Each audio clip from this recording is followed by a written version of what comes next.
आप देख रहे हैं लेटेस्ट कानपुर न्यूज। कानपुर की सभी खबरों को देखने के लिए हमारे चैनल को तुरंत सब्सक्राइब करें। अग्निकांड पीड़ितों से मिलने पहुंचे राकेश टिकैत, सरकार पर साधा निशाना। बोले मरौली गांव की घटना सरकार की नीतियों का परिणाम है। 13 फरवरी को मरौली गांव में झोपड़ी के अंदर जिंदा जलकर मां बेटी की दर्दनाक मौत हो गई थी, जिसके बाद से लगातार राजनीतिक दलों के नेता पीड़ित परिवार से मिलकर सांत्वना दे रहे हैं। गुरुवार की शाम किसान नेता राकेश टिकैत पीड़ित परिवार से मिलने के लिए मरौली गांव पहुंचे। उन्होंने पीड़ित परिवार से बातचीत की। इस दौरान उन्होंने योगी सरकार निशाना साधते हुए कहा कि मरौली गांव की घटना सरकार की नीतियों का परिणाम है। किसान नेता राकेश टिकैत ने पत्रकारों से बातचीत करते हुए कहा कि मरौली गांव की घटना सरकार की नीतियों का परिणाम बताते हुए कहा, गांव की सभी जमीन लगभग कब्जे की होती है। ये परिवार कई दशकों से यहाँ रह रहा था तो कोई जुर्म नहीं किया था।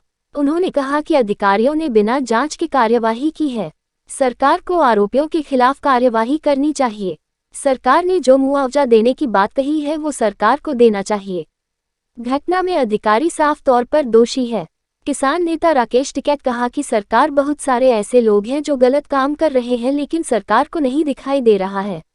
अगर ये परिवार बीजेपी में होता तो इन पर भी कार्यवाही नहीं होती। उन्होंने कहा कि एक किसान के साथ अत्याचार हुआ है, तभी हम आए हैं। सरकार मदद न करेगी, हम आर्थिक मदद करेंगे। कानपुर देहात मेथा तहसील के मरौली गांव में कृष्ण गोपाल दीक्षित के खिलाफ अवैध कब्जा करने की शिकायत थी। पीड़ित परिजनों से मुलाकात की, क्या पाया? कोई जमीन का मामला बता रहे और पीड़ित पक्ष से मिले तो उन्होंने कहा कि हमारे बाबा यहाँ रहते थे, पिताजी रहते थे और हम भी यहाँ पर रह रहे हैं। और गांव में बहुत ज़मीन ये है कि वो बेनामे की ज़मीन नहीं होती। गांव में आपस में भी ज़मीन अगर लेन देन करते हैं तो उसका कोई बेनामा नहीं होता। वो कब्जे पे ही है, उसने उसको दे दी, उसने उसको दे दी और वो सबको पता रहता है। अगर इसने ये ज़मीन पे रह भी लिए, कोई घेर भी ली, तो कोई इतना बड़ा जुल्म नहीं होगा। ये तो पीढ़ी दर पीढ़ी रह रहे इस पे। और आज़ादी से पहले तो सारी ज़मीन सब ये सरकारों की थी। और यहाँ कौन सा प्रोजेक्ट लेकर आ रहे हैं? भाई सरकार ये प्रोजेक्ट बता दे कि इतने बुलडोजर लेकर आ रहे, फोर्स लेकर आ रहे, ये एक दूसरे के खिलाफ शिकायत कर रहे हैं। अधिकारी कोई जांच नहीं करते, सीधा लेके तामझाम लेकर आए कि हम उसको तोड़ फोड़ करेंगे। उसका नतीजा देख लो क्या है। उसने महल बना लिए, यहाँ किसी ने क्या कर लिया। आदमी रह रहा, इतनी जमीन तो वैसे भी दे देते हैं, सरकार पट्टे पे भी दे देती है। राकेश जी, पीड़ित को किस तरीके से राहत मिलेगी? राहत ये है भाई, सरकार उनके खिलाफ कार्रवाई करे और जो आर्थिक मदद है, जो घोषणा उन्होंने करी है, वो पीड़ित पक्ष के पास में जानी चाहिए। इसमें आर्थिक मदद से ही इनका लाभ होगा।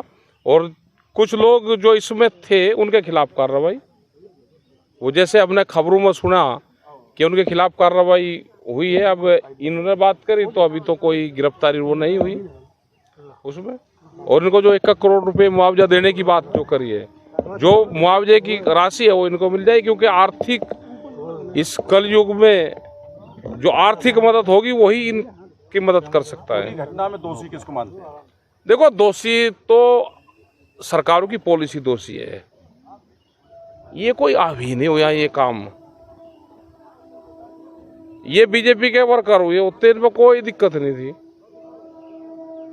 ये भी हो रहा है कि एक दूसरे की शिकायत कर रहे हैं। अगर कोई सरकार की पार्टी में शामिल है तो उसको कोई दिक्कत नहीं है। दूसरा वाला खूब फिर जो, और जो विपक्ष है या तो शामिल हो जाओ और नहीं तो फिर ये कार्रवाई होगी। और अधिकारी दोषी है इसमें, जो लेके तामझाम लेके गाड़ियां लेकर वो आ रहे हैं, वो आ रहे कि भाई खाली करवाएंगे, करें, पहले जांच कर लो, उनको नोटिस दे दो क्या हुआ है, उनको देख लो उनके पास में कोई है भी नहीं है, वो कब्जे के नियत से हैं या और रहने के नियत से। 2 तरह से आदमी रहता है। एक है कि ये गरीब आदमी क्या न्याय कर लेगा, और कहाँ अब न्याय रह गया।